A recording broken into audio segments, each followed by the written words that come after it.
Is it just me, or sometimes I feel like I need a little inspiration of what to cook for dinner? And sometimes going on the internet and seeing what other people are cooking for dinner is just what I need. But I've been finding lately that a lot of people cook with items that are semi-prepared or packaged. And I try to cook from scratch as much as I can because I know that's where the best nutrients are. So my inspiration sometimes is to look back and remember how my mama cooked back in the day. And how she cooked back in the day is with items that were available. Okay.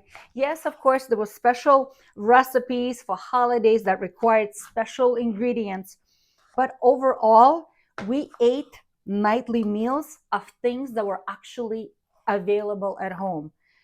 I don't know if you know this, but I grew up in a Soviet time in the Soviet Union, and food was not always easily accessible.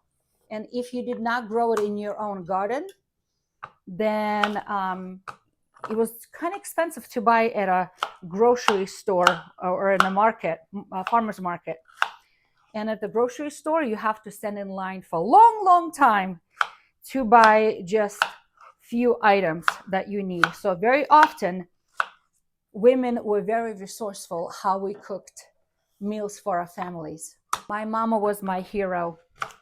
She managed to feed a family, a large family with 6 of us, to feed a family without going broke and still manage working full-time job, taking care of the household, and cooking for all of us.